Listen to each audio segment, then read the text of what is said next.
Cool. So welcome. Thank you all for coming to session 2 of the statistics crash course. And for the people on Zoom, I can see on my laptop over here. So just flick me a message if something's gone wrong with the audio. Yeah. Well, this week we really delve much more into just basic tests that you can do, and it's very practical based. Yeah.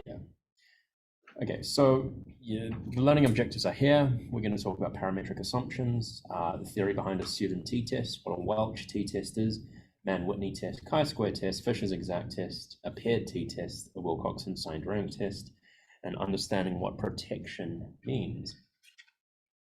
So first of all, I think the most important thing to understand is what does a parametric assumption mean. So all parametric tests simply assume that the underlying sampling distribution can be described by parameters. And given something called the central limit theorem, which you certainly don't need to know much about, basically the point is the most typical parametric assumptions are the data is normally distributed, or more specifically, the residuals are normally distributed. Now, it's a very subtle distinction, which we won't go into too in depth, but is useful to know. And then also, all groups of data have homoscedasticity. That's also spelt with a K, homoscedasticity, otherwise is known as homogeneity of variance, or simply in simpler English, has equal variance. Now, these are important parametric assumptions that are held. And parametric assumptions typically need to be met in order to maintain the test to have an appropriate alpha and a beta. Alpha being type 1 error, beta being type 2 error rate. Now, again, I've briefly touched on type 1 error rate, alpha. I touched on it last week, but I haven't actually touched on type 2 error rate. But we're going to touch on that in the final session. So it's not actually too important for now, but just to keep in the back of your head and your occipital lobe. No, that was a joke. So now with the assumptions, how do you check your assumptions, right? So you do have assumptions. So first of all, the first assumption is normality assumption. So how do you check it? You can use something called the Shapiro-Wilk test, and you can use the Kolmogorov-Smirnov test. You can use the histogram. You can use QQ plots. For homoscedasticity, you can use Levine's test, Brown-Forsyth test, or Kolmogorov-Smirnov test again. But otherwise, you can also observe it. You can see what something looks like if it's normally distributed. So, for example, you can plot it as a histogram. So remember, histogram is on the y-axis is count. So if thank you. So remember, on the y-axis is count, and with the histogram, if you just plot it like that, it should have a bell-shaped curve. And so that's what if you plot a histogram of your data, you can observe whether it displays normality. Other types of plots include jitter plots. All it is simply, the more dots there are, the more jittery it looks, and you can sort of see like a normal distribution on the side. So that's another type of plot that you can do to observe normality. And another plot is a violin plot, which might look something like this.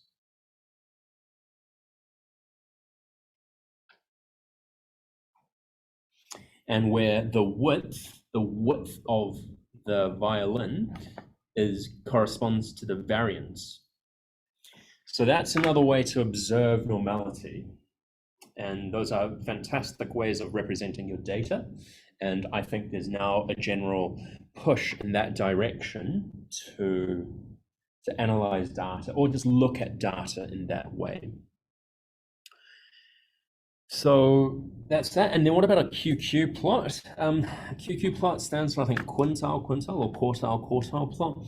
Essentially, if you have, it plots the data, I think, ordered in some way. And as long as the points, the dots are the data, and the straight line is the fitted curve. And as long as the fitted curve roughly matches a straight line, then it is normally distributed. Examples of non-normally distributed is when, for example, in red, if you have something that looks like this, where you can see an obvious sort of curve, if it looks like that, then it's not normally distributed. If you haven't gotten a course guide, you can help yourself to one. So yeah, so these are different ways to do it. I wouldn't look too deeply into QQ plots. But yeah, these are just different ways to observe normality, and they're good ways. Now, what would be helpful is if I explain what non-normality looks like, and that's why I've got these few things. So you've got something called skew, and positive skew is something that looks like this.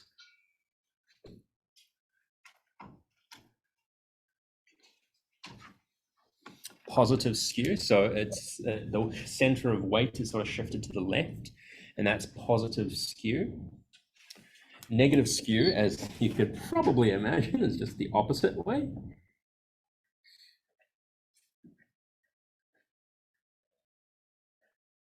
Okay, I haven't really drawn that very well, but you get my point. So skew, if your data is far too skewed, then it's not really a normally distributed data set. What about kurtosis? So a normal distribution is sort of looks like this, and it's defined by a curve that looks like that, roughly. Now, what were the two parameters that I said you could define a normal distribution last week? Have a think in your heads. Just like gauging what thoughts you guys are projecting. Yep, you're absolutely right. It's the mean and standard deviation. Normal distribution is defined by a mean and standard deviation.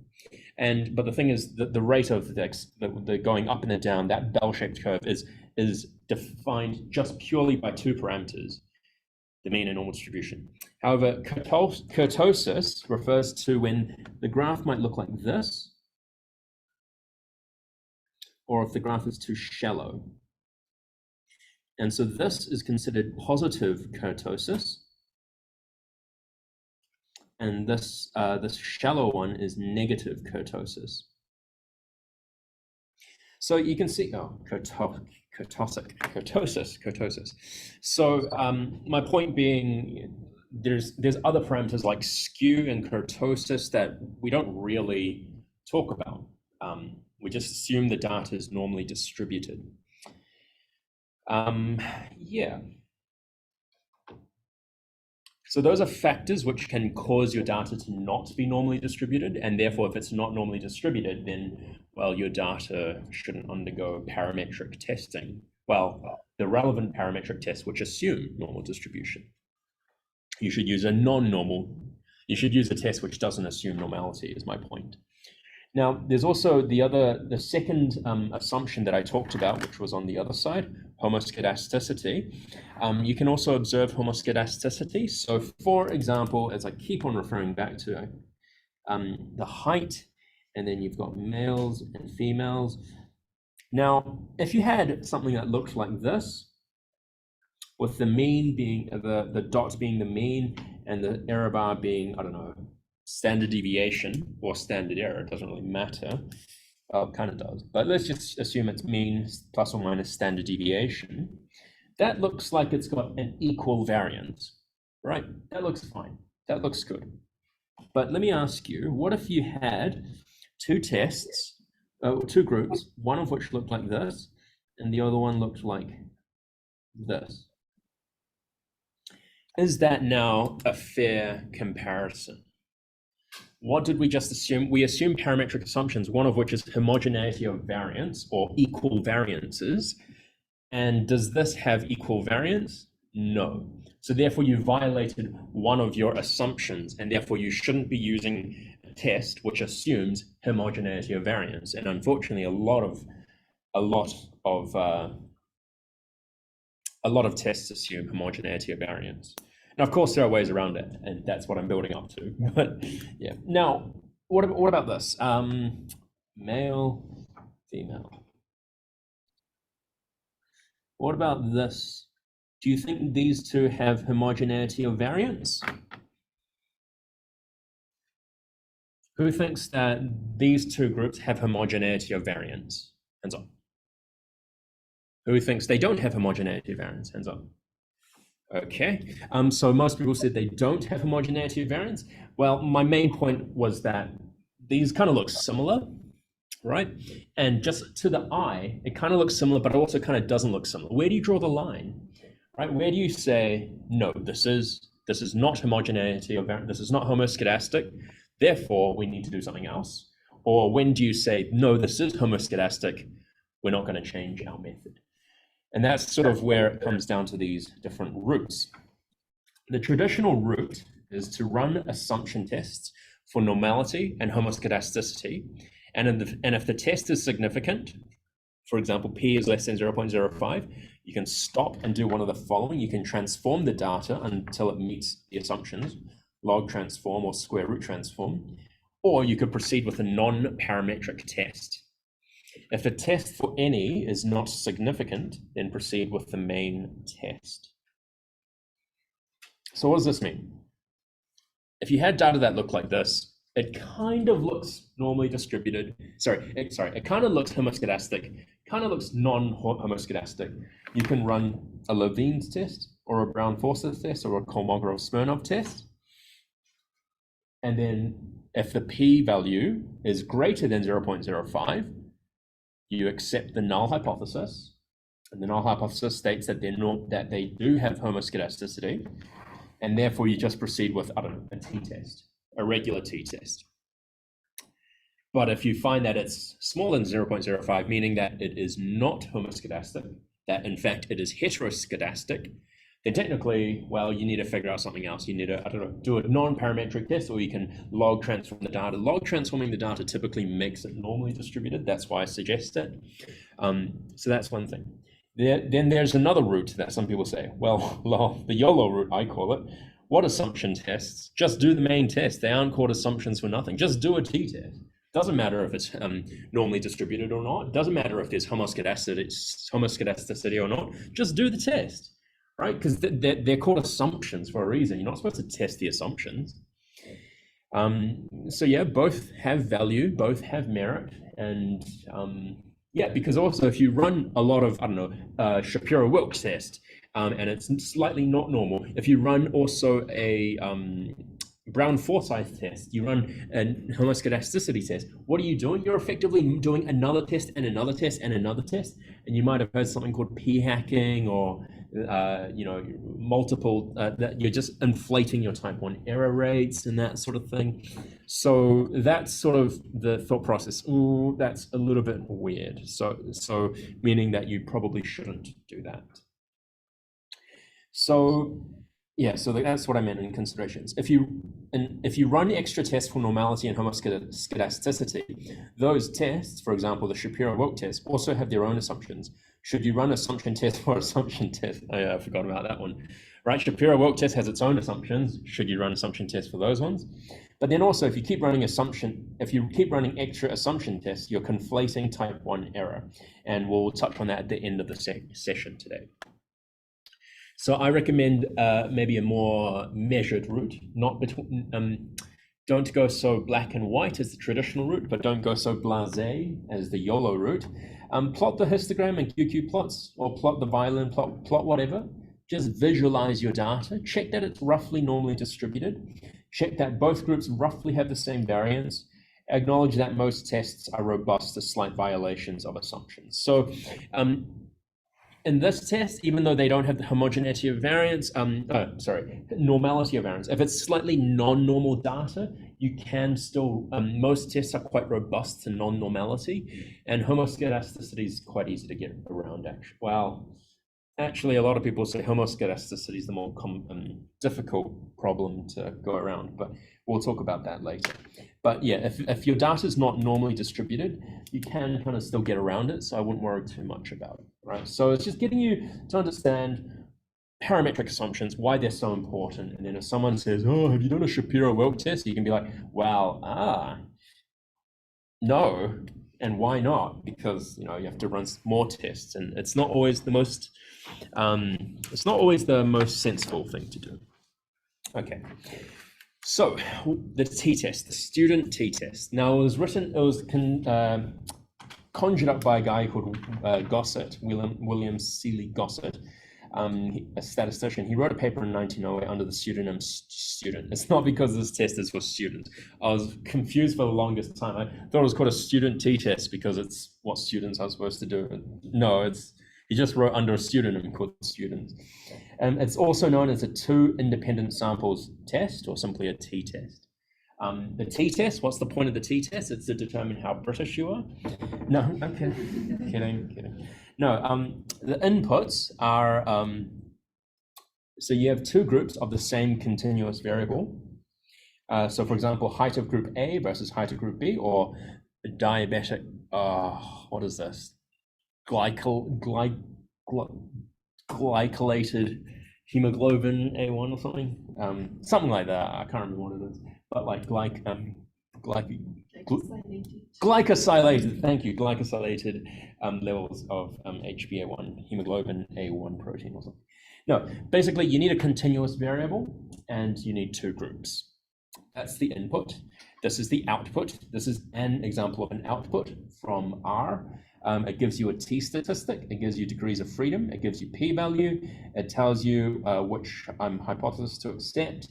No, that tells you what the alternative hypothesis is. It gives you a 95% interval, mean of group 1, mean of group 2. Just so happens that in R, when I made this, I just called it X and Y.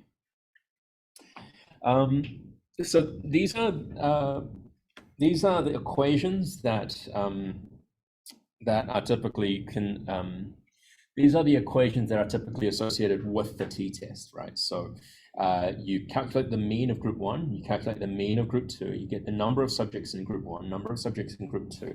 That should write 2, not 1. And then you get S pooled, the pooled standard error. And then you just plug it in. But of course, who's got time for that? You can just do it on R and it's much more easy. Now, it's a lot of like equations, and a lot of people who do medical research are often like, oh, I didn't come here to do a maths degree. And so let's put it in words or graphics. So essentially the t-statistic is a ratio. It's a ratio of the variation between groups divided by the variation within groups. And I'm just going to color code it. So in blue is the between groups, and in red is within groups, right? So if you just think of the t-statistic as a ratio of between group variance divided by within group variance. And I'll highlight this, I'll explain this. So for example, over here, on the y-axis, you might have, oh gosh, I don't know, height or something. No, let's not do height. Let's do concentration of antibodies. Let's say you're doing a vaccine trial or something. So you give one group placebo, and then you give one group the drug. And then you check out the amount of antibodies in the placebo group, and then you check out the antibody count in the drug group, the people who receive the actual drug or the vaccine, whatever, it doesn't matter. So what you do then is you get the difference between group 1 and group 2, the mean of group 1 and mean of group 2.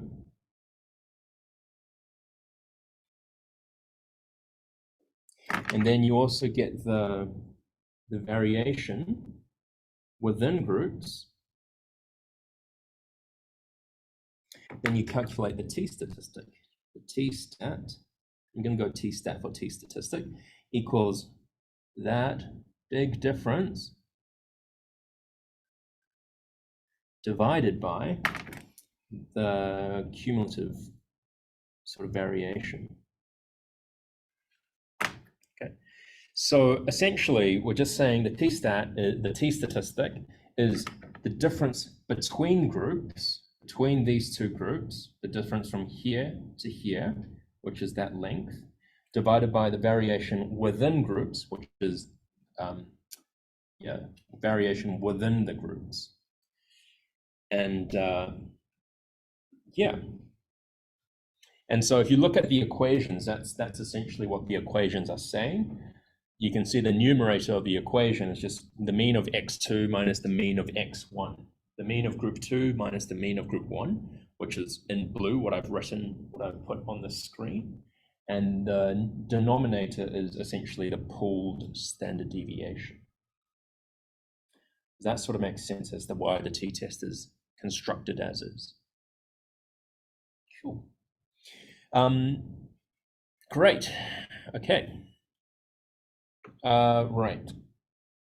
And yeah, t-statistic, usually it will be significant as long as it's greater than 2. According to the Z distribution, I believe that number is 1.96 or something. So as long as your t-statistic is roughly bigger than 2, yeah, it'll be statistically significant. Now, down here in this box, I have included a basic summary. The student t-test, dependent variable, independent variable. So dependent variable, a continuous, normally distributed, and homoscedastic variable. And independent variable, discrete, with 2 levels or just 2 groups only, 2 groups only. The output, you should record the t-statistic, the degrees of freedom, the p-value. You could also record the confidence interval and the mean difference. That's useful. Now, if you're writing a method section, you would probably write something like statistical analysis, including the student t-test was conducted in R version, whatever version you used, and then you can reference the R core team, Vienna, Austria. I always found that a bit odd because R was actually developed down in City Campus by the Ross Ihaka, by the Department of Statistics. So I don't know why it's now based in Vienna, Austria, but that's where I think the R core team is based now. Yeah, and then the results section, you'd probably write something along these lines, members of group X, and then you might put in brackets the mean plus or minus the standard deviations, reported significantly larger amounts of whatever than group Y, and then in brackets, mean plus or minus standard deviation, and then you'd put T, and then in brackets, you do degrees of freedom equals, and then the t-statistic, comma, and then you write the p-value, right? So members of group X, 187 plus or minus 21 standard deviation, exhibited larger amounts of group Y, larger amounts of something than group Y, 148 plus or minus 11, T, brackets 38 equals 7.6, p-value equals 4.4, E stands for times 10 to the, so it's 4.4 times 10 to the negative 9. That's what you'd write in a result section. Some people just write the p-value. That I think is going out of fashion now. In general, you're supposed to write the t-statistic, degrees of freedom, as well as the p-value. And then in the figure caption, you might also include, if you have a star, if you include asterisks, then you probably include an asterisk saying, and then asterisk denotes significant t-test. P is less than 0.05. So the reason why I include this is because, you know, ideally we should be disseminating our results and publishing our figures, and that's what we should write in our journal articles and that sort of thing. Does that make sense? Everyone happy? Awesome, thank you. Next page. And now we talk about Welch t-test. So the Welch t-test differs from the student t-test because it does not assume equal variances.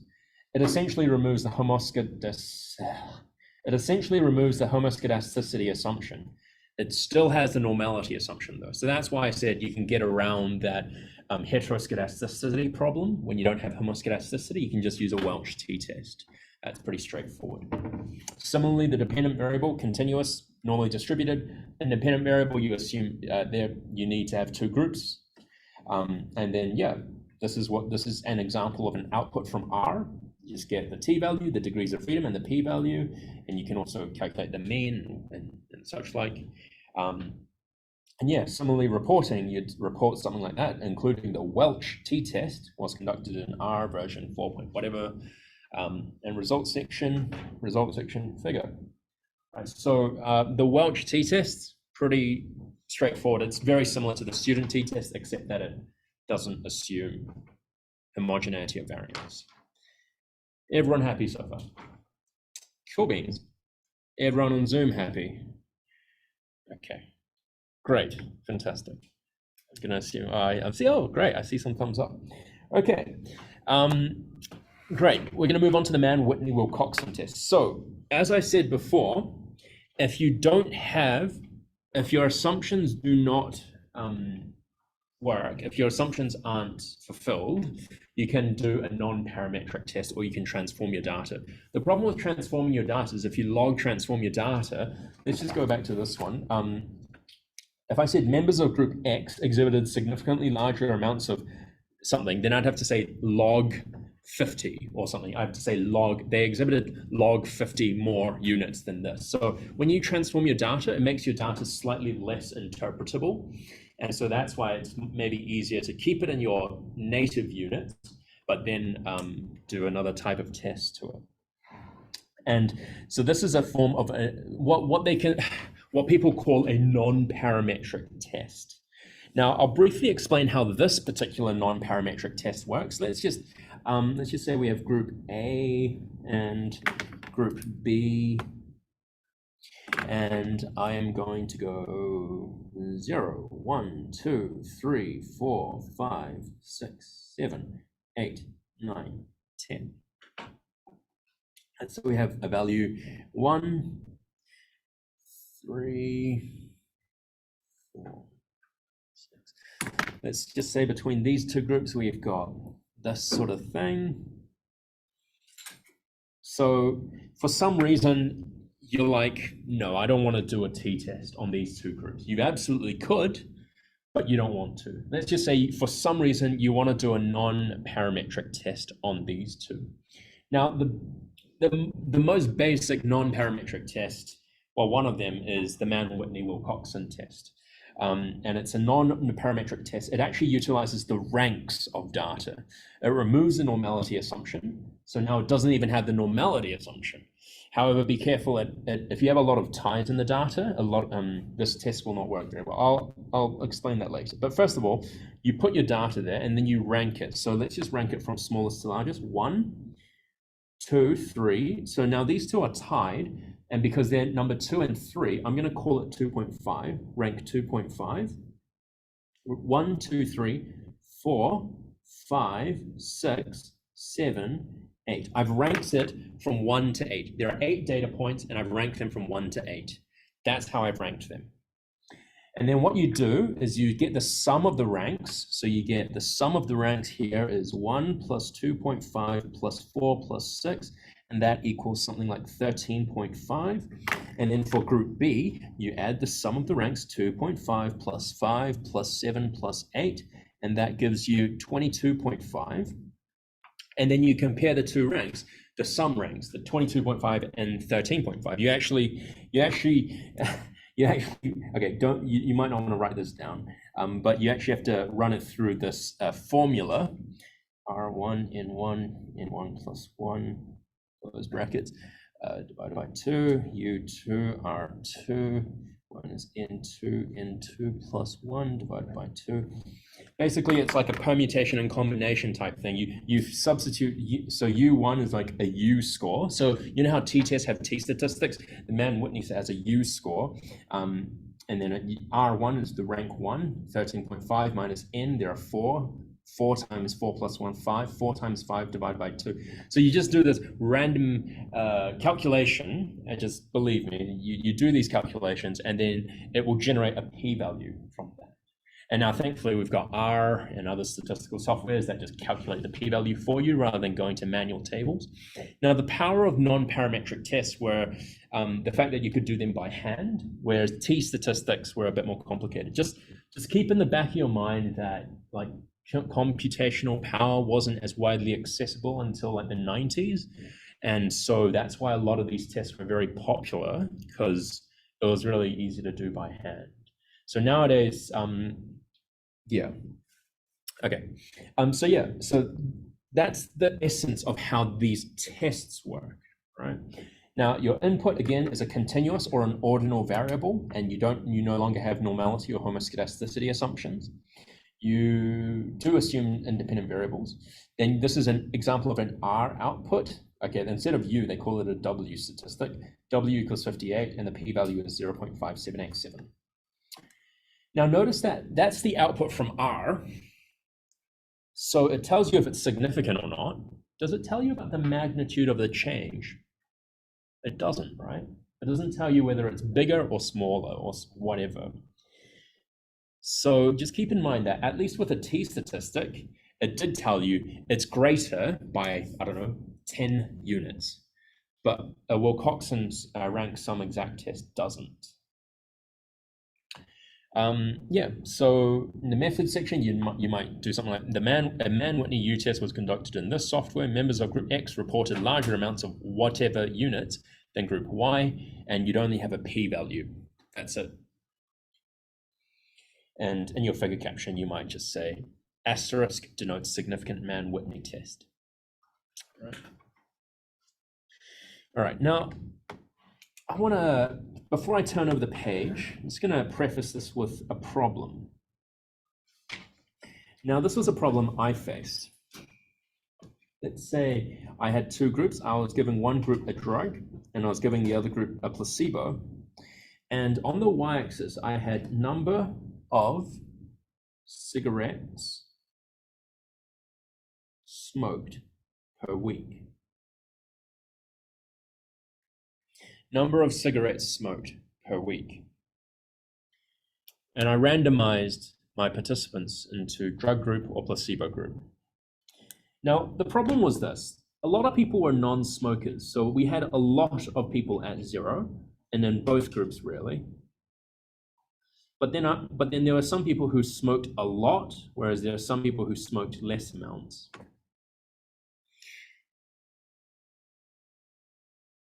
Let me zoom that up a little bit. So here's a question. Is a Mann-Whitney test appropriate for this data? No, of course not. It's not appropriate because there are so many ties, there's so many values at 0. You've got a floor effect, right? So that's why the data here, well, it's not really appropriate for this. And whilst it's nice to be able to see that some people are heavier smokers than others, but at the same time, you know, we don't have, it's just not appropriate. Our tests are not fit for purpose. So instead, you can imagine I would draw a table that instead looks like this. And then I'd have the drug group. And then I have the placebo group. And then I have smokers, non-smokers. And then maybe, I don't know, 3, I'm just making these numbers up. Then now I just have either a smoker or a non-smoker. I've just now simplified them either into yes or into no. And does that remind you of something I said last week about the binomial distribution? Either you are or you are not. Right. So, and that's why I mentioned the binomial distribution last week, because in biology, we often have to stratify people either yes, they are, or no, they are not. And that's the relevance, right? So then what do we do with this sort of data? Great question. That's what the next page is going to cover. Oh, got you on 10 toes, right? No, yeah.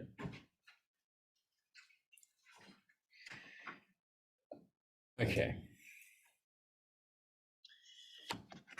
Right, so now we have the chi-squared tests. Now, there are 2 types of chi-squared test. There is a one-way goodness of fit test, and there is a 2-way contingency table test. Let's talk to the chi-squared test. Now, look, throughout this, I've already done a lot of the pre-working. Yes, it would be great to go through, calculate the working out, do it all. But honestly, nowadays, because you have such easy access to R and computers that do this stuff for you, I find it less relevant. So we're going to breeze through this. But at times, I will admit it's actually a good. It's a good appreciation to have how the calculations of these actually work out. So if you do have time in your own time, or if you want to ask me to go through it with you, I'm more than happy to go through one at a time, calculation by calculation, to figure it out. But it certainly by no means is necessary. But anyway, let's say in this one-way goodness of fit test, you have the number of traffic incidents, okay? And you have them mapped out. So on a certain Monday, there were 95. On a certain Tuesday, 92, 85, 82. On Fridays, 112, 124, 110. That's 700, right? So we see 700 traffic incidents. Now, let's say our hypothesis is that there is no effect of day on the number of traffic incidents. So we just assume it's a flat rate. There should be 1 out of 7. There are 7 days in a week, so just a seventh, right? So expected proportion, it should be 1/7, 1/7, 1/7, 1/7, 1/7, all across the board. So expected number of traffic incidents is just 100 each day. So we have our expected number of traffic incidents, and we have our observed number of traffic incidents. And then what we can do is we can do observed minus expected in brackets squared, and then divided by expected. Then I've done that calculation for you. And you can see how Saturday really went overboard, had way more than expected. Whereas, like, for example, oh, these are wrong, aren't they? Oh, well, this was done wrong. Oops, my bad. Well, anyway, were they? 25.5. I think it might be. Yeah, okay, never mind. But then you get, you add up all the chi-squared values, and then you add up the total chi-squared. Let's just say it's 14.58. You get the total degrees of freedom. And so if there are seven categories, then there are 7 categories minus 1. So there are 6 degrees of freedom. And then you go to a chi-squared table, and that's your p-value. I should just say chi is a Greek letter, which looks like an X, and it's usually written like this, an X with a little tail. And often, because it's a chi-squared, you have to write squared at the top. Okay, so the input is the occurrence of an event, either yes or no, where you have to guess as to what the real underlying likelihood of the event occurring. So in this case, my best guess is that there is just 1 out of 7 chance on every day. The dependent variable is the number of occurrences of the event, in this case, number of traffic incidents. And the independent variable are discrete variables with however many levels within this variable you want. So for example, it could be ethnicity, and you could do the 5 Statistics New Zealand level 1 ethnicities, or the day of the week, that's 7 levels. So yeah. And then the assumptions behind this, the expected number of events, n times p, the number, times the probability in each cell must be above 5. In this case, the expected number is 100 in each cell, so this fits the assumption. If you have any expected numbers of 0, this will not work very well. So yeah, let's say instead of observing 700 traffic incidents, you only observed 10 traffic incidents, and you're expecting 1/7 in each of them. That's only like 1 point something per day. And that 1.4 is less than 5, so therefore it won't be a good, you just need to observe more events, right? So that's one of the assumptions. And then the output will be something like this. Chi-squared value is 14.58, degrees of freedom is 6, p-value is 0.02. And whether or not the observed likelihood of the event matches the expected likelihood. So yeah, so if this p-value is less than 0.05, do we accept or reject the null hypothesis? We reject the null hypothesis in favor of the alternative, and the alternative is that it does not follow your null hypothesis. It does not follow the 1/7, 1/7, 1/7. So this would be your reporting method. You'd say a one-way goodness of fit chi-squared test was conducted on the data. The rate of traffic incidents do not appear to be evenly spread across the days of the week. Chi-squared, include your degrees of freedom, and your total n equals 14.6, p equals 0.024. And that is your one-way goodness of fit test. Two-way contingency table. So contingency, that's a weird word. Okay, essentially this test essentially tests if 2 categorical variables are contingent on each other. Other words include if these 2 categorical variables depend on each other, or if they interact with each other. These are different ways to say the same thing. So let's just say I wanted to test the drug X against placebo, and I wanted to see if it prevented stroke. So then we found, I only said, yes, they suffered a stroke, or no, they did not suffer a stroke. So drug X, the people who were in drug X, 4 of them suffered a stroke and 11 of them did not suffer a stroke. Whereas in the placebo group, 7 of them suffered a stroke, 2 of them did not suffer a stroke. All right, so do you see, just by looking at the data, does it indicate that there might be something going on? It does, right? In the placebo group, a lot of people suffered a stroke, bad, and in drug X, a lot of people didn't suffer a stroke. And do you see how there's like a diagonality to it? If they had similar numbers, 4, 11, 3, 10, you'd be like, oh, actually, there's nothing happening. But do you see how there's a diagonality to it? Oh, the high numbers are in the diagonals and the low numbers are in the diagonals. Therefore, something is probably happening, right? And then what do? You do the expected calculation, what you have to do. So first of all, you'll notice on the sides I've totaled it up. So 4 plus 11 is 15, 4 plus 7 is 11, 11 plus 2 is 13. That's just the sums, and then the total is 24. Now what do? I just do, when you calculate the expected for this one, it's 11 times 15 divided by total. This one is 11 times 9 divided by 24. 13 times 5 divided by 24. 13 times 9, just add the row and you multiply the row and the column totals, and then you divide by the total.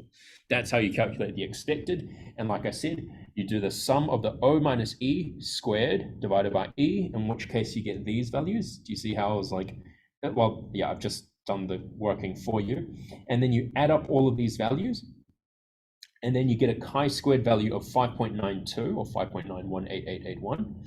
Degrees of freedom equals rows minus 1, columns minus 1. How many rows do we have? We have 2, suffered a stroke or not, and then 2 columns, or drug X or placebo. So 2 minus 1 is 1, times 2 minus 1 is 1. So it just equals 1. And then you go to your chi-squared tables if you had them, then you look for the p-value, which is 0.01498. Is that statistically significant? Yes, and therefore are these two so the null hypothesis states that they're not dependent on each other, on the two categoricals are not dependent. So are these two variables dependent on each other according to this chi-squared test? Yes. Yeah, but also note that, okay, so the assumption, every cell's expected value must be above 5. Do you see how these two values are not above 5? And that's because we have a very small sample size. So that's a problem. We've actually violated an assumption. But remember, who cares about assumptions? They're just assumptions. We'll talk about that in a second. It is a problem, but there are ways around it. So dependent variable is the count of a discrete or nominal variable with 2 or more levels. The independent variable, also again, the count of a discrete or nominal variable with 2 or more levels. And that's how you'd report it. Report a two-way contingency chi-square test was conducted on the data. Drug X appeared to reduce the incidence of stroke more so than placebo. And then, yeah, you'd include your chi-square data and the degrees of freedom and the total N. Then obviously you'd include the chi-squared statistic and the p-value. Yeah, my point is, please in the future, don't just simply report, this was significant, in brackets p equals 0.01. Like that's not good science, and there have been many journals pushing back against that. So yeah, okay, so as I said, it is a problem that is below 5, and that's what we're going to deal with now. The Fisher's exact test. Now the Fisher's exact test is basically the same thing as a chi-squared test, except it uses more complex computational stuff. It's very similar to the chi-squared two-way contingency table, but it is superior to the chi-squared test because it is able to test exact p-values using permutations and combinations. As long as the expected value for each cell is not 0, this test can proceed without assumption. So no longer do we assume that each cell has to have an expected of at least 5. As long as it's not 0, it's all good. So basically, so this was a computationally expensive test, but now with computational power being very adequate, just in the future, you can just use Fisher's exact test. And I think part of how it does it is like, it's, yeah, no, I'm not even going to try to explain that. I don't know. It's to do with like measuring the likelihood of observing the data given your data or something. So it's yeah, like, yeah. Anyway, so yeah, as I said, you can have more than 2 columns. You can have 3 columns, right? European, Asian, Māori, male, female. So yeah, an example, we recorded 36 votes for an individual. We wanted to see if a person's ethnicity and gender impacted each other. Um, so yeah, we wanted to see if male, gender, and ethnicity interacted. So yeah, that's just that. Okay, in this case, yes, you absolutely can do. Just ethnicity did not appear to impact gender. P equals 0.1308, as long as you mention it's a Fisher's exact test, because then it doesn't actually have a statistic. Okay, great, moving on. Yes? If that was significant, how do you find the difference? Sorry, say again? So if that test was significant, Yeah, the Fisher's exact test, yeah. how do you find the difference? Like, where do you find the differences between each? Great question. The question for those who didn't hear is, if this test was significant, let's just say ethnicity did appear to impact the gender, how do we figure out where the difference is? Because you see how there are 3 columns and two rows. That's your question, yeah? Yeah. Awesome. Great question. You kind of can't. and what you could do instead is you can see, do you see how the male percentage in European is 7 out of 9? So this, okay, don't necessarily write this down, but 7 out of 9 equals about 78%. This one is 8 out of 14. Okay, I'm going to get my calculator out because I don't know that off the back of my head. That's about 57%. And this one is 12 out of 13, and 12 out of 13 is roughly 12 out of 13 is about 92%. So if you were to say the Fisher's exact test, there was a difference, and then you want to find out where the difference was, then you'd actually need to manually compare, is the European one higher than the Asian one? Or is the Māori one significantly higher than the European one? Like you'd have to, it's essentially a post hoc test. So this is like an aggregate. Is there an effect? In this case, no. But if there was, let's say there was an effect, then you need to do more tests and like individualized tests comparing 2 specific groups. And that's a common theme in which we'll cover in the next seminar, I believe, in the ANOVA. That's like great question. Thanks. All right, now I believe I also have another problem statement. So I wanted to ask, okay, so here's another problem. So what about problem? What if, and I think this is common in genetic studies, but correct me if I'm wrong. Now let's just say genetic expression. Maybe not. So let's say this is about 100% and this is about 50. Oh gosh, writing it really ugly today. Let's say at baseline and then after drug X. Now, let's just say at baseline, everyone's rough. Well, by definition, at baseline, you've actually normalized the data. So actually the data is all just 100%. If you just normalize the data and compared it to that, then instead you have something that looks like this. And you cannot just simply do a t-test and say, oh, it's statistically significant. You've normalized the data. You've made it all relative to baseline. Now, of course, everything at baseline is just itself. It's just 100%. Oh, sorry, people on Zoom can't see that. Well, neither can you. But you cannot simply just do a t-test on that because the data are interlinked, right? So these 2 data sets are interlinked, presumably. Like you've just measured the gene expression at baseline and at drug 0. But it's the same data, it's the same subject that's been measured twice. And so that is a problem. You can't simply do a t-test, a student t-test. You need to do something called a paired t-test. All right, so this goes into the problem of when you record someone twice. Because you've recorded someone twice, these are no longer independent data sets. So what instead you do is you do a paired test where you have, for example, when you take 2 readings each from a group of individuals, you subtract the 2 values to see if there is a change significantly different to 0. That is, you're comparing one sample of values to 0. So let's say we've measured the blood pressure of 20 patients before and after drug X. Before it was a 167, after it was 154. Patient 2, 173 goes down to 143. Patient 3, 150 down to 120. essentially, when you're doing a paired t-test, you're now just getting the change. You only care about the change, and you're comparing whether that average change is significantly different from 0. All right.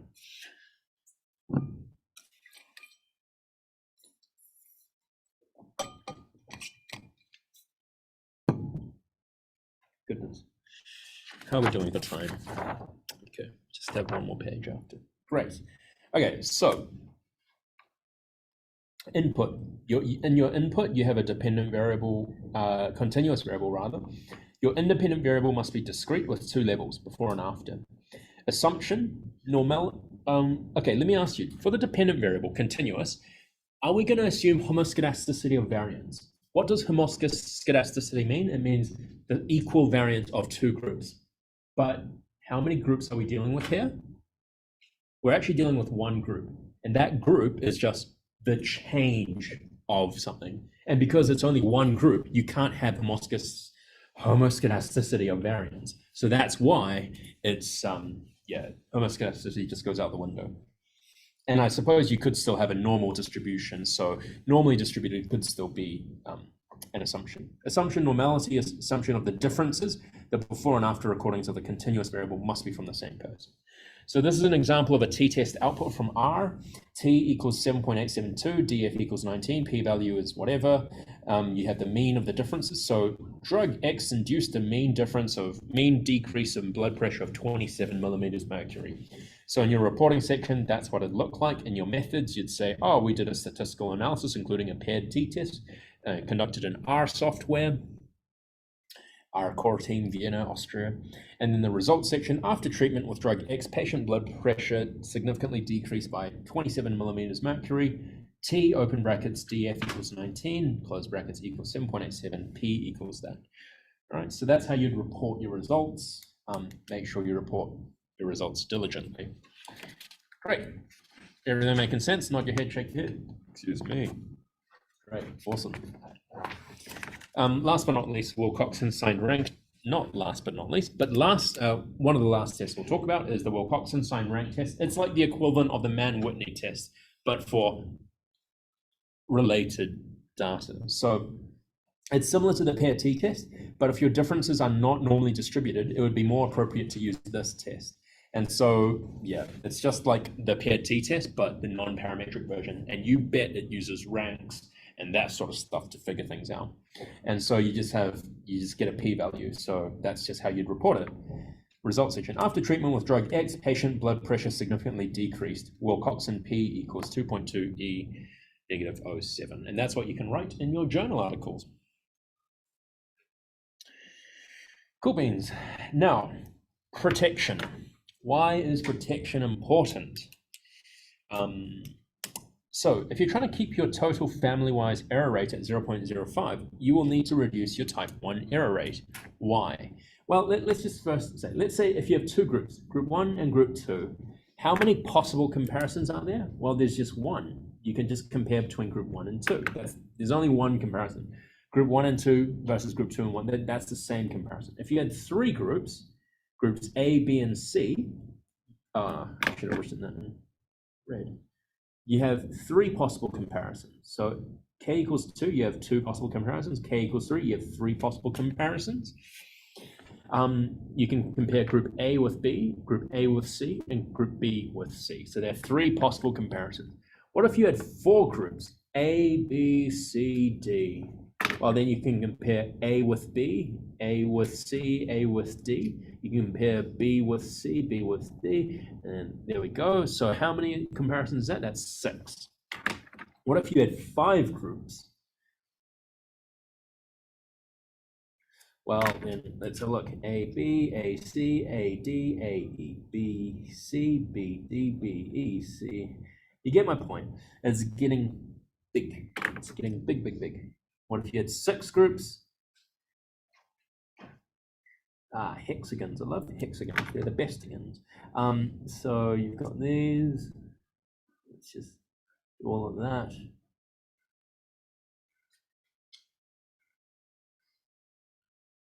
Okay, that's getting quite complex. I'm just going to tell you that's about 15. That's 15 possible comparisons. 7, I'm just going to tell you the formula. The formula is k times k minus 1 divided by 2. So that will be 7 times 6 divided by 2 equals 21. If you had 7 groups, there are 21 possible comparisons, right? If you had 2 groups, there are 2 possible. Sorry, that's wrong. There should only be 1 possible comparison. If you had 2 groups, there's only 1 possible comparison. If you had 3 groups, 3 possible comparisons. 4 groups, 6. 5 groups, 10. 6 groups, 15. 7 groups, 21.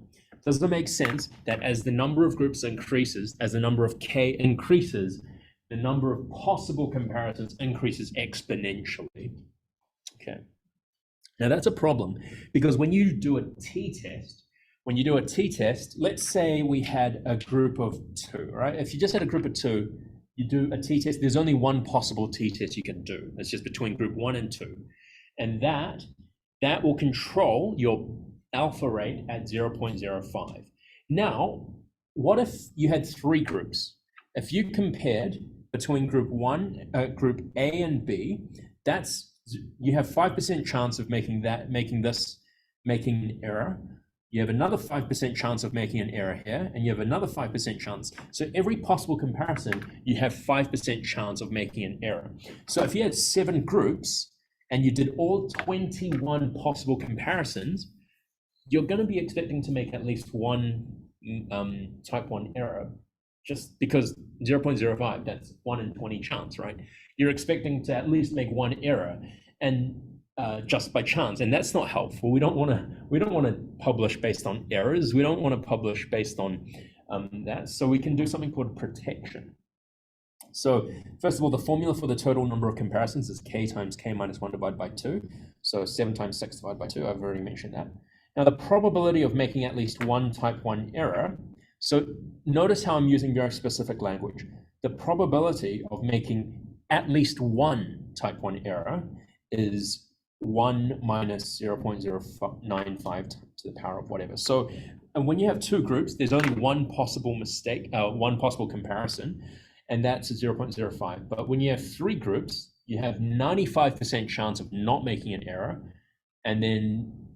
but then you do 3 different comparisons. So it's 0.95 times 0.95 times 0.95, if that sort of makes sense.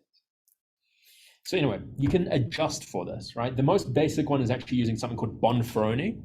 Now, what Bonferroni does is simply, if you had k equals 5, if you had 5 groups and there are 10 possible comparisons, your p-value, remember, notice how it's usually 0.05, that's the threshold. Instead of making 0.05 the threshold, you divide that by the number of possible comparisons. So that goes 0.05 divided by 10 is 0.005, and that's your new threshold. But if you imagine if you had many groups, you can see that actually becomes an incredibly restrictive adjustment. And that's why many other adjustments came about. False discovery rate, Holm, Hochberg, all sorts of other correction or protection methods came about. So pick your favorite. There are many different ones. Your supervisors probably was, just use the 2 key one. Hell, some of your supervisors might even be like, just use multiple t-tests. If you do that, I'll cry. So don't do that. Yeah. All right. So there are multiple different types of protection, multiple different ways to protect your data, and I will show you in the exercises. Okay, so last week I kind of made a mistake. Last week I kind of went through the exercises with you. Even though actually I was initially when I first designed the course, you're actually supposed to go through the exercises yourself. But last year when it was on COVID, I just found it easier to just go through the exercises. So now I guess I have 2. Now it just so happens it's 4 p.m. 4:04 p.m. We've got about 56 minutes. I'm happy to go through all the tests, but I've already pre-written the code for you, and all you need to do is press run. However, I don't know how helpful that is. We might just talk through the exercises rather. Okay, so I'm gonna put that away. I'm gonna go back to lecture and computer. Rightio. Okay. Actually, we might just have a quick break, maybe 2 minutes or something, and then we'll get started with the next part. So I'm gonna open up Art Studio soon. Okay.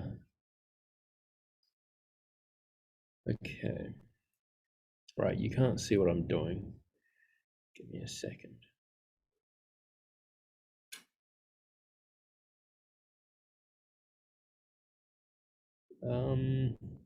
Course code.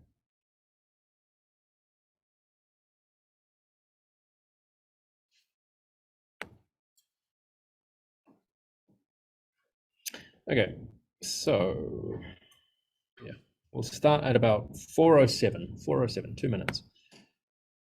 And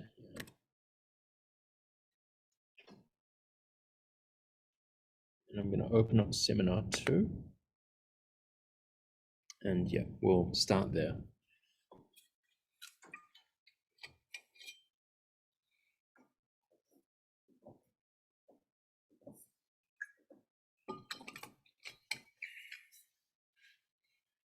Thanks, guys, for coming in person, by the way.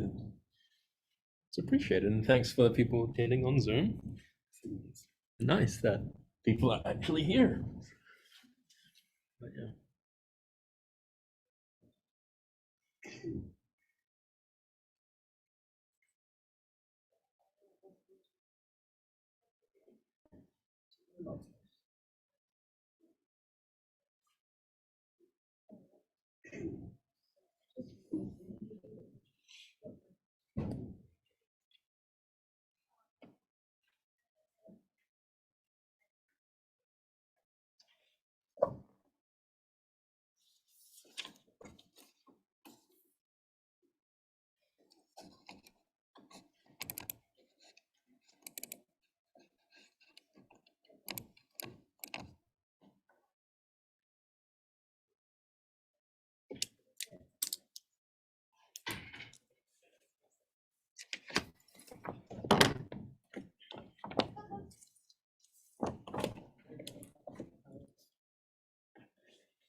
All right, let's just get into it now. Seminar 2. So, probably have this open for me to refer back to. Yeah, okay. Exercise 2.1. 6 rats were given placebo and 14 rats were given a drug. So you have total rats 20. After 1 month of drug administration, the rats' weight, systolic blood pressure, left ventricular ejection fraction, their BAD gene expression, a gene called BAD, and the expression, then the control gene expression, and therefore the BAD/control gene ratio expression was measured. For those who aren't familiar with that, sometimes you just have a control gene just to measure, to make sure the expression is normal in the control. So the hypothesis is that people usually express a basal amount of control gene, and so yeah, when you're looking at a gene of interest, you want to measure that ratio. So first of all, the first test is to test if the 2 groups' weight fulfill the normality assumption. So first of all, so as I alluded to, you should run the library work, the library things. It's always good to do that first. Yeah, okay, so first of all, get your working directory. Oh, right, you have to load in the data first, right? Oops. Okay, first of all, okay, you can use get working directory. Where am I? I'm currently in C users JCH OneDrive document. Now, that's not where I want to go to. Where I want to go to is I want to go to my desktop and I want to go to the thing called course code. How do I do that? Well, there are several ways. First of all, I could simply go to the thing and I could go Control C. I could Control C and then, okay, so output _directory, I want to do this. And then just because R is dumb, you need to change all of these to forward slashes. So that's my directory. So your directory will look slightly different to that, I'm presuming. Now that's just creating an object called output directory. But now I want to use the set working directory command to do that, to actually set it. Does that make sense? Yeah, so just setting a working directory. Now that I've set the working directory, I want to read in the file. Now the file that's of interest is in seminar2, seminar2 df1_rats. So I could absolutely just go rats equals read.csv, and then I could just type in Control C. So what I want, and it's actually a CSV file. And that's what I want to read in. That's how you can read in your data. Yeah, and that's what it should read in as. Great. Wow, I had a lot of fun. I named all the rats. Okay. I don't remember doing that. All right. Okay, so let's just have a look at the structure. Whenever you read in your data, you should always look at the structure of the data. Notice how drug, so as you can see from the question stem, 6 of them were given placebo, 14 were given a drug. So drug is actually a factor, so you need to change that into a factor variable. And then also sex is a factor variable, so you need to change that into a factor, and just do, okay, now have a look at it. Does that look normal? Yeah, looks roughly normal. You can always look at the head of the data. Okay, Steve, 232 grams, did not receive the drug, was a male rat or female, I can't remember which way it was, systolic blood pressure, etc., etc., etc. Right. Now, what was the first question? Test if the two groups' weight fulfill the normality assumption. First of all, let's just have a look at the rat's weight. You can just do rats $weight, and that will just give you a list. Now, I don't know about you, but that's kind of hard to figure out whether it's actually whether that's normally distributed or not. Observe the rat. Okay, so first of all, oh yeah, okay. Now also, if you do the rats drug, remember how we want to see the group of rats in the placebo group and in the active group, right? So when we do rats drug, we want to see the rats which are equal. This is a Boolean operator, is equal to 0. You can see how it's true, true, true, true, true, true. So that's 6 truths. That's the first 6 that were of the placebo group. And so that's why if I do rats $drug equals 0, that means it will only give me the first 6 out of the 20. So if I do rats weight, as you saw before, it was just a series of 20 values. So now if I combine these two and run something like that, it will give me just the 6 weights of the rats in the placebo group. Does that make sense? Right, that was my thinking. I just wanted you to get used to the different ways of coding. So let's just do the weights of the control groups equals that. Weights of the drug group is that. So you can see how I applied what we just learned. So the weights control group is that. Weights drug group is that. So there are 6 in one group, 14 in the other group. Now, remember, this is testing if the group's weight fulfill the normality assumption. You need to test if both groups fulfill the normality assumptions. So you can do the Shapiro.test command, and it simply does that. The p-value is 0.02. Is that normally distributed or not normally distributed? If the p-value for the Shapiro-Wilk is 0.03 or 0.02, or actually 0.03, is the control group statistically significant? Yes. So is the data normally distributed or not normally distributed?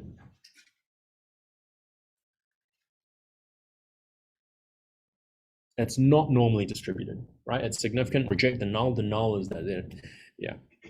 So it's actually not normally distributed. What about the other, what about this group? This group was 0.029. Is that significant? No, that's not significant.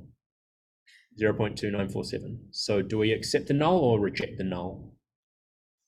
We accept the null, and therefore it is or is not normally distributed. It is normally distributed, right?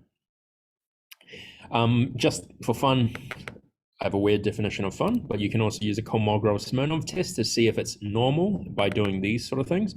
KS.test, weight stroke, and now they're both significant, so therefore they're both not normally distributed.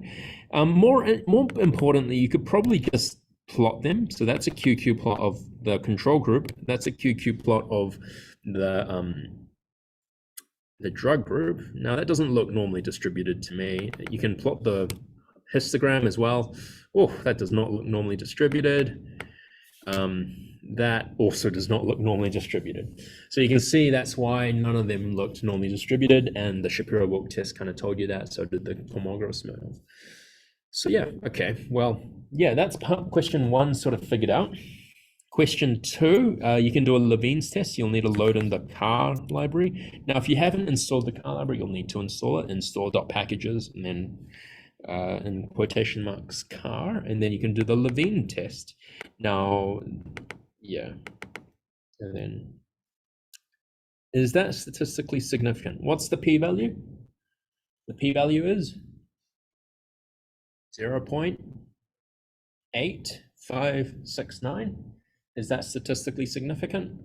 No. So do we have homogeneity of variance? Yes or no? Yes, we have homogeneity of variance. We can continue. And of course, you can do Brown-Forsyth tests, and you can do all these assumption tests to whatever, to your heart's content. But you can also do a jitter plot to see. So this is in the placebo group, and this is in the thing. I mean, that doesn't really tell you too much, but okay. Yeah, great. Okay. So question 2.1.1 was test if they fulfill the normality, test if they fulfill the homogeneity of variance, test if the two groups systolic blood pressure, LVEF, and gene ratio fulfill the normality. Oh, that's a lot of testing, right? So you just go through, you test if they fulfill the normality assumption, and then, yeah, you can get the data first. And I've written these out for you. So cis-BP, I've just gotten all the values out for you, and then I've tested all the normality tests, and then I've tested the homoscedasticity.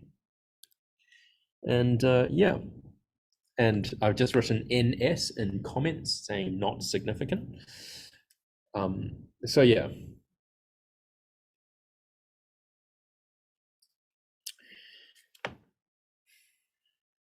Yeah, and then, yeah, so the next one, yeah.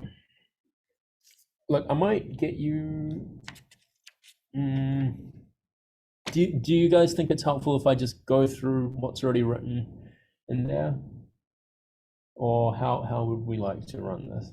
You can just do it yourself, and I can just walk around if you had an issue. How would you guys like to run this? Okay.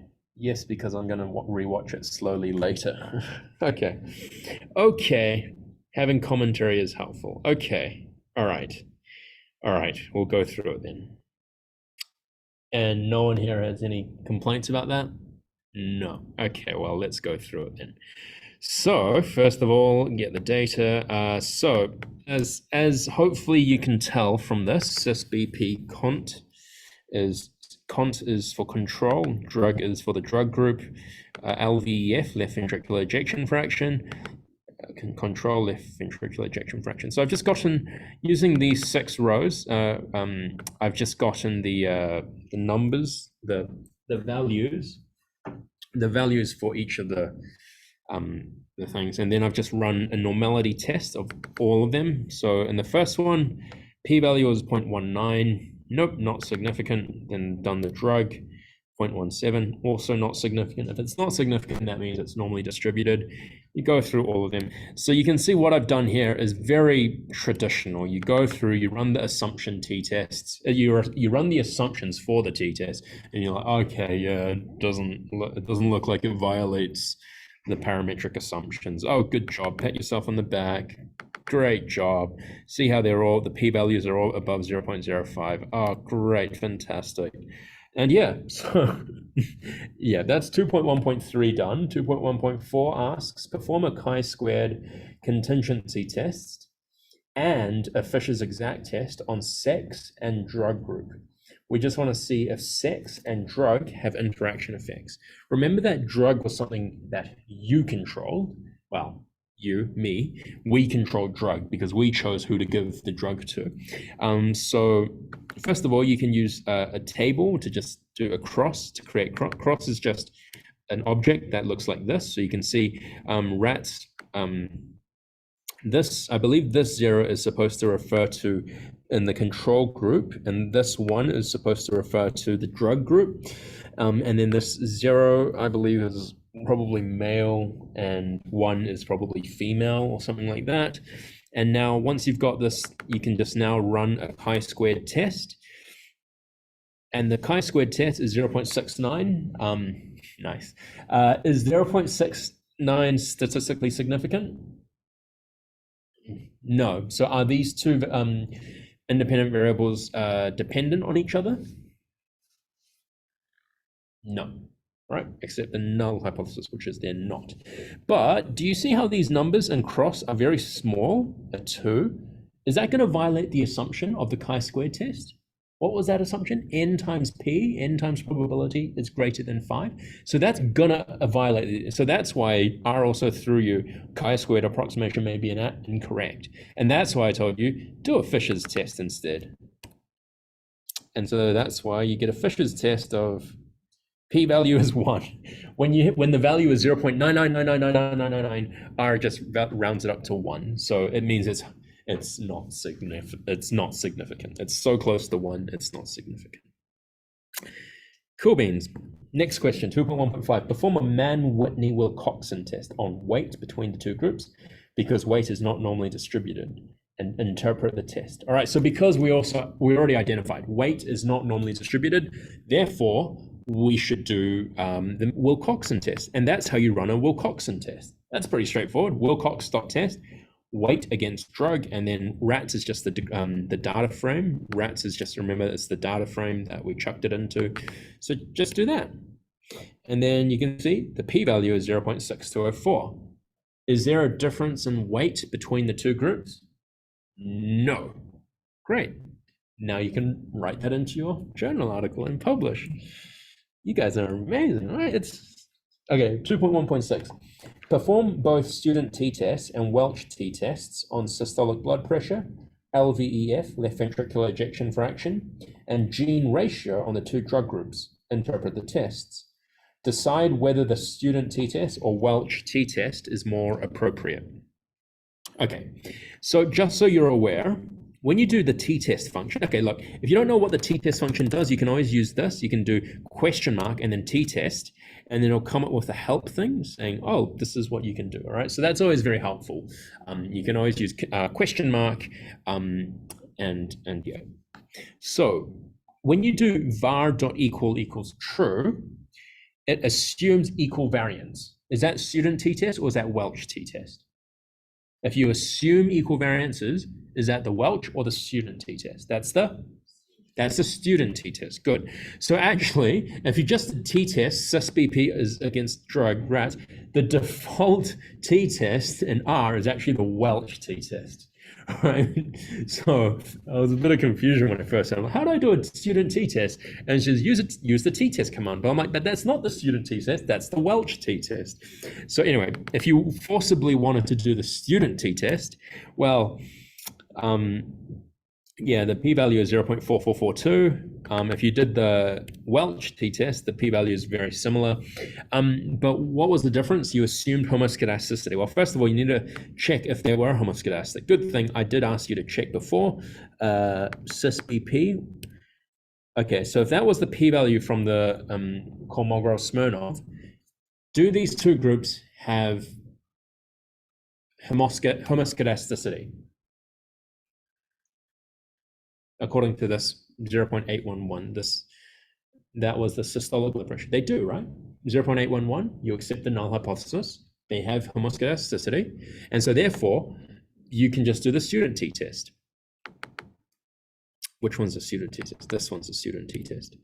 And yeah, but I guess it does say something when R's default test is the Welch t-test. There is something to be said about having less assumptions. Yeah. And similarly, I think I asked you to do the same thing with LVEF, left ventricular ejection fraction. And you can do both the Welch and the student t-test. See, this one says Welch 2-sample t-test, which is this one, yeah.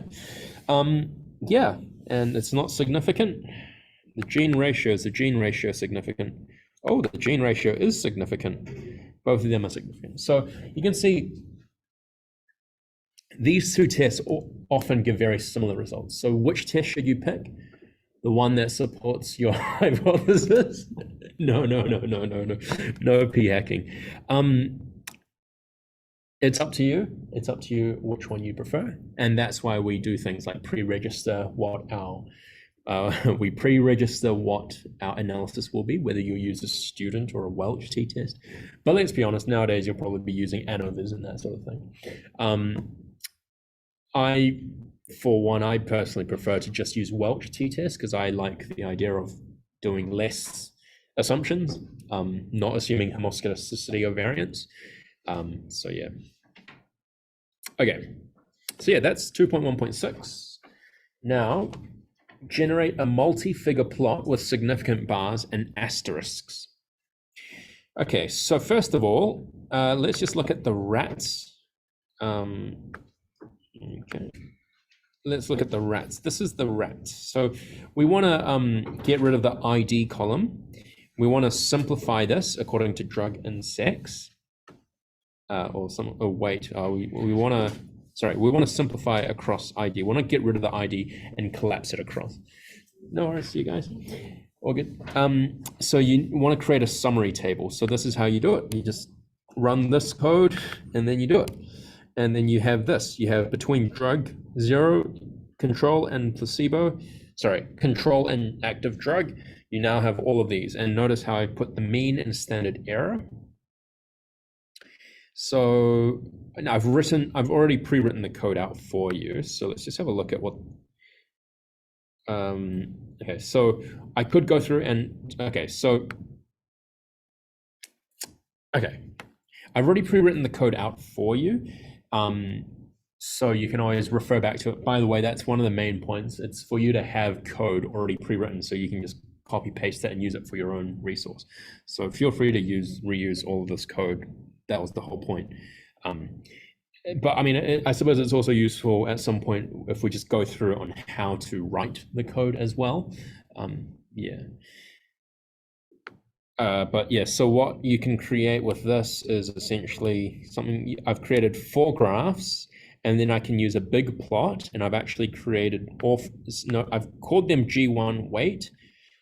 G1 weight. You see how it's a GG plot? I've done this. So, okay, one thing you can do is you can, first of all, I've created this, and then let's look at G1 weight. What does G1 weight look like? It looks, well, we haven't added a geom onto it, a geometric thing. So let's just do that now. And we've now created something that looks like this. That's good. Now we want to add the error bars. So let's do that. And then you add the error bars. And then we also want to add continuous. So notice how the y-axis, this is the scale, the y-axis continuous. I want to change this to be something a bit more sensible. So I'm going to run that. And then you can see how it changes it to body weight. As I said, body weight, G. And then I also wanted the limits to be 0 to 300, the breaks to occur every 50. The expand, let's just get rid of the expand to show you what I mean. So just look at this. Do you see how the 0 is at 0? Well, if I get rid of the expand, if I comment out the expand, what happens is this goes above. So I don't actually like how it floats in the middle. So that's why I put that in. But yeah, so you can go through and identify what each bit of code does.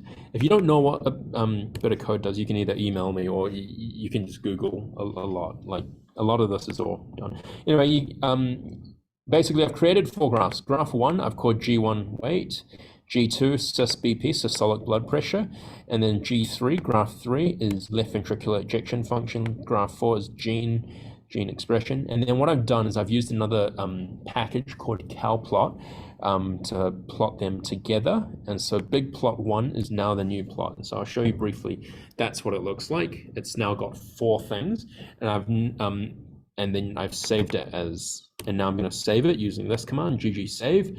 I write out a name. I wrote out a plot. The plot I want is big plot 1, the object. The device I want to save as a PDF file. I want to save it with 10 centimeters, and the DPI should be 600. And then you'll be met with a PDF file that looks like this. And yeah, and that's that. Yeah, I'll talk through a bit about how I got this. This is the asterisk.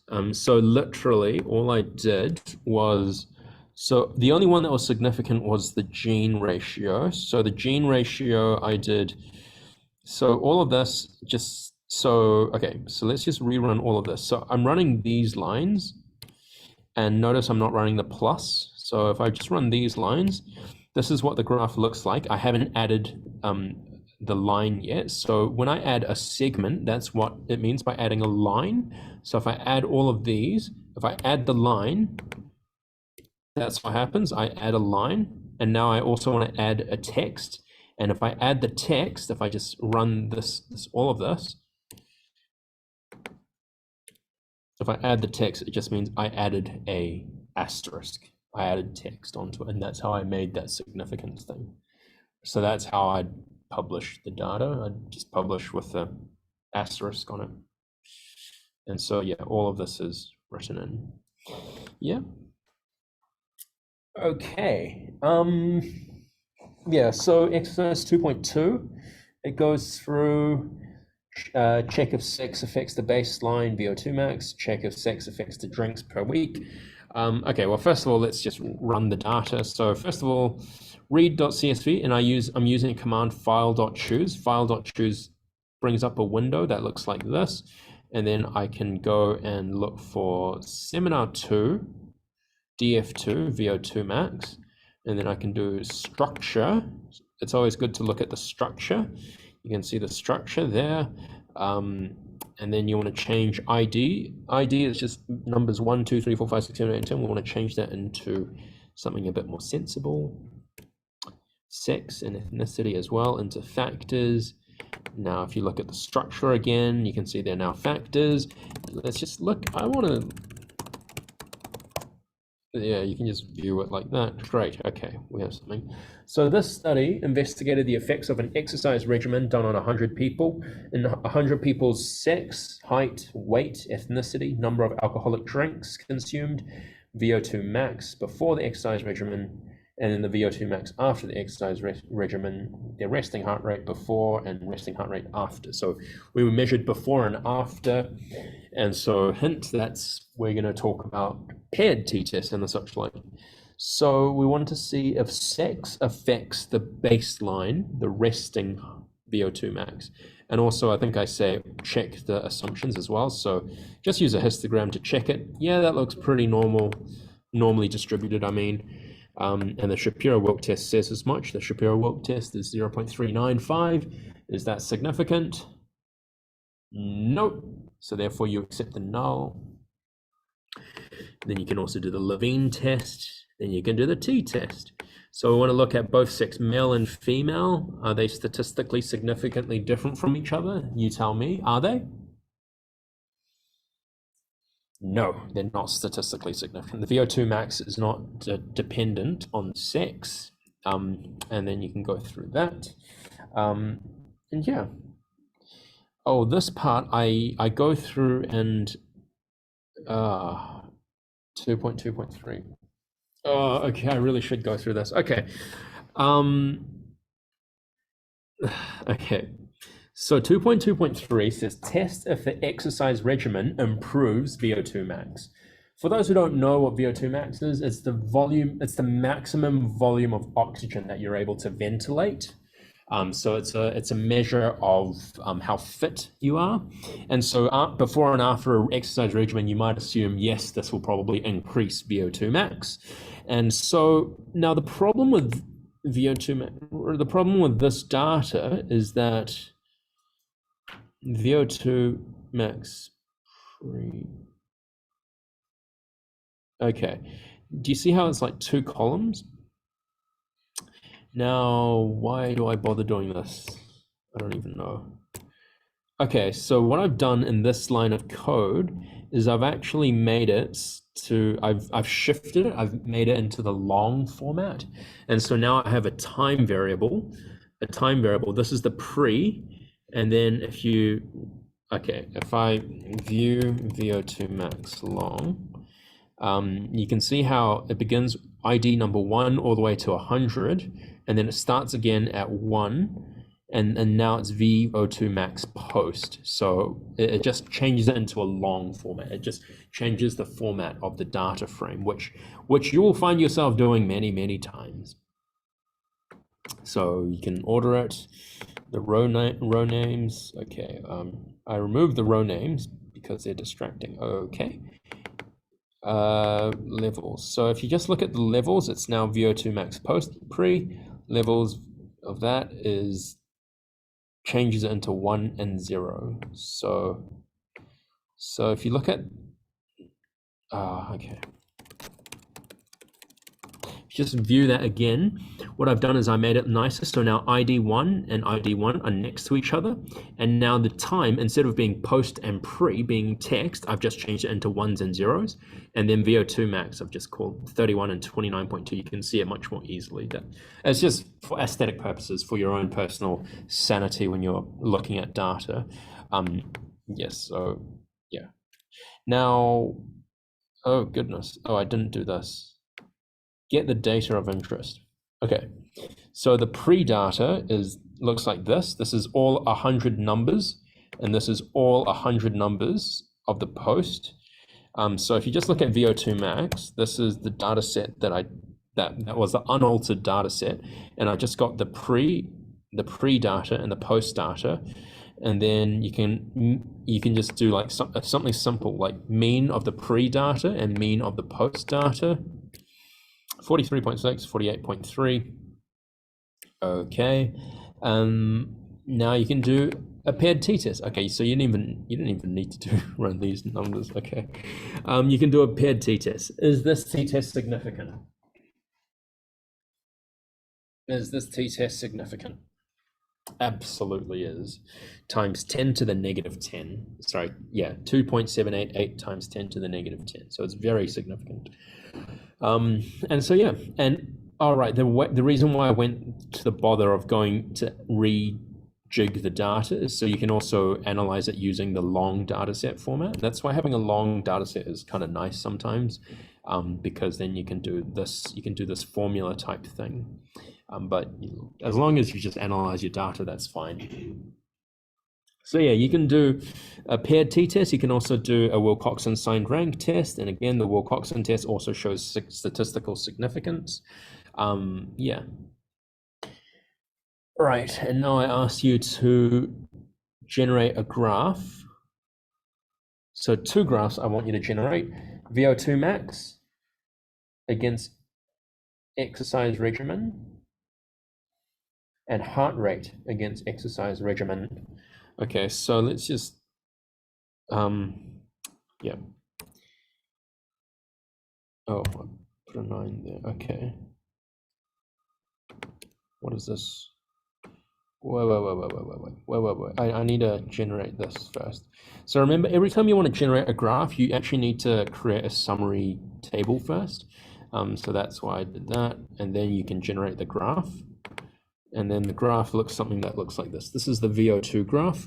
Right, the reason why I want to show this is because, do you see how this is both a jitter plot overlaid on a scatter plot? So that's another way to show your data. It's getting increasingly fashionable to be like, oh yes, I'm showing the raw data.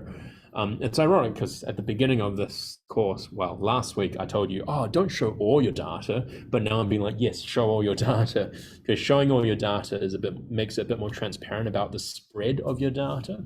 So jitter plots are a way of showing the spread of your data as well. And then as part of this, you can see that I've also added this asterisk as well.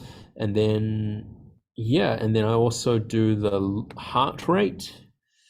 And then I also create a heart rate plot And then I combine the two plots, big plot 2, plot grid. And also you can do the labels, C, A, B. So that just creates the A and the B for the labeling, A and the B for labeling. You got a nice plot there. And notice how I chose that all of these jitter plots. I wanted these jitter plots. Where is the jitter plot?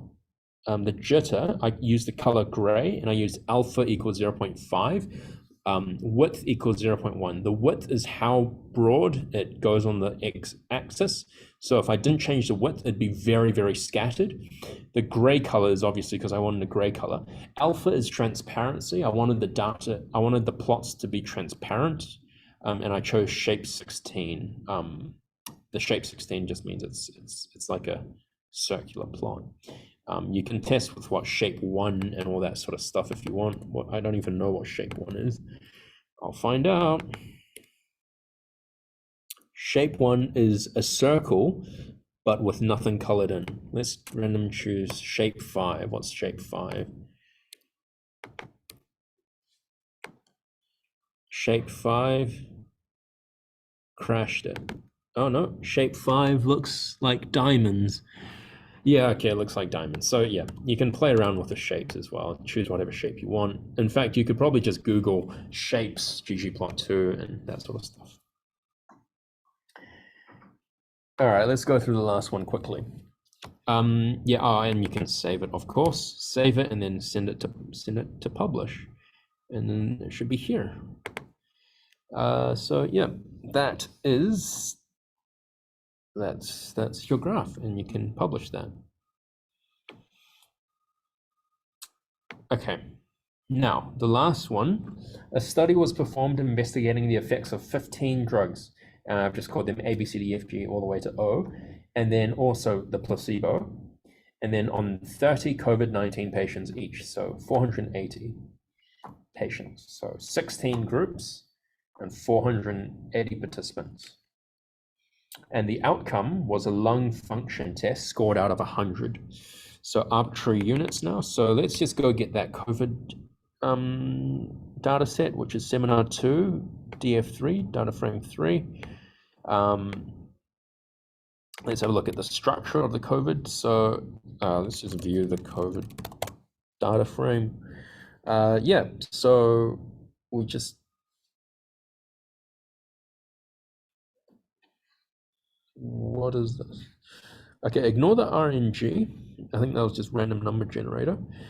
Just look at the lung function column. And then you can use something called pairwise t-test.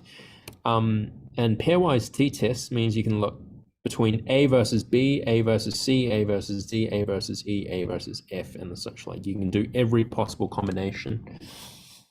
And yeah. And then, but notice how there was no P adjustment. You didn't adjust the P, you didn't do protection. So instead you can do Bonferroni protection, and you can do it like that. And you can see, so how R does this protection is, instead of dividing the threshold, let's say it doesn't decrease the threshold from 0.05 to, I don't know, 0.005. What it does, it just multiplies your P value by a large number. But if it's above 1, then it just caps it at 1. Now, what instead you could do is you could do all the drugs against the placebo. So you can do a t-test of the lung function of drug A compared with placebo. Group P is the placebo. And you can see that is not significant. You can do the next one, also not significant. I'm looking at the P value down here. Let's do the next one. Oh, nope, not significant. Next one, not significant. Next one, not significant. Next one, not, oh, sorry, that one was significant. So G, drug G, oh, wait, no. Wait, where was it? Drug F was significant. Yeah, drug F was significant. Okay, G is not, H is not, I, no, K, no, L, no, M. Okay, well, let's just run all of them.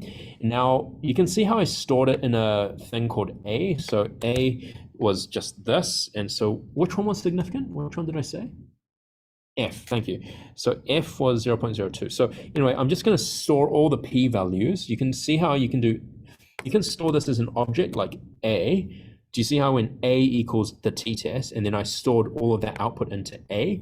And if you look at A, and then if you do this $, you can actually like get just the p-value if you wanted to, and that's the p-value. So what I've done is I've grabbed all the p-values that I wanted to grab.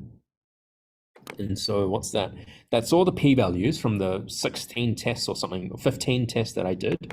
Now, what do I want to do? Now you can just simply chuck them all in and then adjust them with whatever method you want. You can just do p.adjust, and you can just adjust them with whatever you want. And just to have a look at what does p.adjust look like, you can use all of these: Home, Hochberg, Hommel, Bonferroni, Hochberg, I don't know what BY is, FDR, false discovery rate. There are many different ways to do it. And you can just, you've now saved it into adjusted p-values.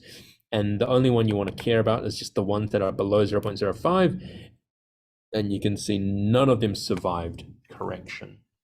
And that's what sometimes you might read, oh, none of the post hoc tests survived protection or whatever. So yeah, you can very easily use protection on your tests. So that's how you do it. You just line them all up, get a vector of all the p-values, and then use the p.adjust function. Okay, and that's the end of today's